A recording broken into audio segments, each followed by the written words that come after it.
Hey guys! Alright guys, we're here today to do a Patreon request, and that request comes to you from this patron right here, popping up on the screen.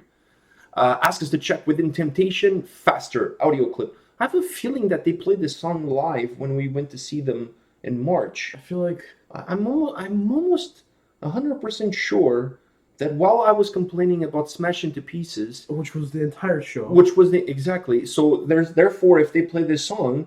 I'm not saying a lie. I'm saying that they played this song while I was complaining about Smash Into Pieces, which it still comes up quite a bit. It does. At other shows. When we go to other shows, it's like, wow, these opening bands are really good. Better than Smash Into Pieces. Yeah, man. Somebody said that to me about Flesh God Apocalypse. Well, these guys are not as good as Smash Into Pieces. And if looks could kill, Mr. Mitchell would have dropped dead on the pit immediately. He would have dropped dead. I know he was just trolling me, but anyways.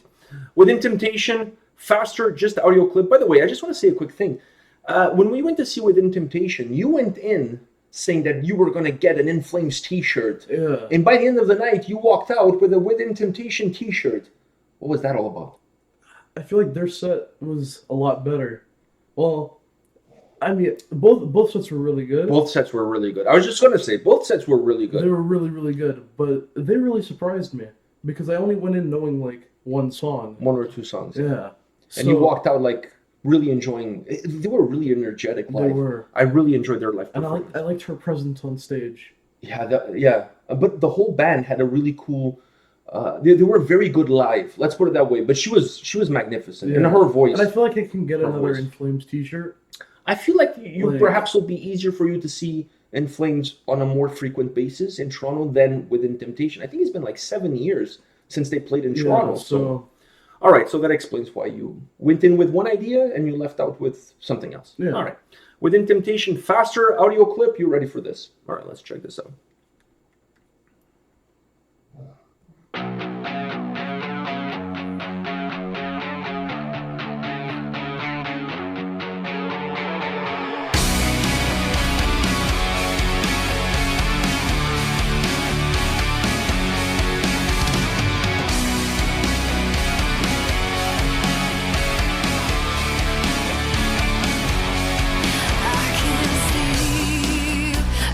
Burning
Yeah, they definitely played this song in the show. Yeah. If I I remember, feel like I heard it in between rants. yeah, I believe when they were playing, there was a video playing in the background. My recollection of it is not very good because I spend most of the time complaining about Smash Into Pieces, but I remember them playing this song. And by the way, her voice, absolutely. Her voice, what you get in the studio version, is what you're gonna get live. I was just gonna say that her voice live does not lose anything whatsoever. Her performance of the songs live during that show was like listening to the audio stuff. There was Yeah. no drop in Especially quality. the other vocals from the guitar player sounded just like the audio track. Yeah, and I also like the fact that they incorporated. They have songs with other vocalists and stuff like that. They have a song. I can't remember if this is the one with Tarja that the two of them sing together. And during the live performance, they incorporate that, and they have the video playing in the background, and they pipe in those vocals. Yeah. But her voice, live or studio, is exactly the same. You do not lose any quality whatsoever. It's absolutely phenomenal. It's incredible. Yeah. Her performance was absolutely incredible. I walked in as you. I walked in. I'm not gonna lie. I went perhaps there more for an In Flames show than I went for Within Temptation. But I walked out feeling like Within Temptation grew on me throughout that performance. Like I left. I went in only an In Flames fan. And you walked out a fan of both bands. Yeah. Yeah, I feel the same way. In a large part. The show started with disappointment and gradually got better. Having said that, the whole stage dive and crowd surfing of the Smash Into Pieces was very entertaining. It was because especially when he fell down and then he couldn't get back on stage. That was entertaining. He couldn't climb over the. Exactly. So come on, there was some entertaining moments. Let's put it that way. There was some entertaining moments. But this song, I love the melody that it has. I love the tempo that it has. But her voice is the whole song is about the vocals. Never mind the guitars, the keyboards. Don't you feel that way? This song is really emphasizes how good the vocals are, and they're absolutely magnificent. She has such a melody. The melody her voice carries is absolutely amazing. I don't know about you, but I felt that during their live show, a lot of the times I was just mesmerized, like looking at her, watching her sing, and just kind of like be transported by her voice. I was trying to capture with my eyes every single movement, and she puts on such a beautiful performance. I felt like, because I was in a lot of pain, because we were standing kind of like on a slant, right? But when when she started singing, I was like kind of swaying back and forth. Yeah, and you were kind of putting your weight on me for a little bit of time, which it wasn't appreciated. But I'm just letting you know. I really feel that she has one of those voices that she honestly could sell ice to Eskimos and make a good living doing so, because her voice is just absolutely beautiful. It doesn't matter what style of music. She has the voice. She could be singing about anything. And she could be singing in any style. It could be like symphonic metal, power metal, pop, country. Honestly, she has one of those voices that honestly, it does not matter the genre of music or the lyrics. She has a way of delivering the song with such beauty that she makes everything sound good. Honestly, it doesn't matter what it is. Because, for example, with their new album, Within Temptation, it's not as symphonic, and it's not as symphonic power metal as perhaps you would expect. It's more power metal. I would say it's more pop, actually. There's more of an 80s pop vibe to it. It kind of mingles or mixes a bunch of different genres. There's a little bit of power metal in there. There's a little bit of symphonic metal in there. But there's also a little bit of pop in there. It's kind of like the Beast in Black. Yes and no. Yes, in how it mixes a lot of different genres.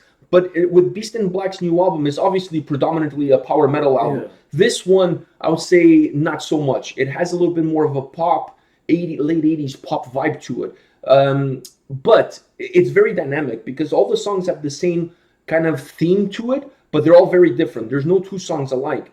So, but when you listen to the album and you see how dynamic the album is and how different it is from track to track, the thing that stays constant is how good her voice is and how well she's able to deliver in every single different style, regardless of what the song calls for. She always delivers, and she has an absolutely amazing voice. That I don't think anybody can I mean, you can argue if you like the new album or you don't like the new album or you like some of the songs But you you don't like. can't say anything about But you cannot voice. argue about her voice. Is just... Yeah, you cannot argue about that. All right, guys, this is it for today. Come back tomorrow. We'll have more videos for you. See you guys. See ya.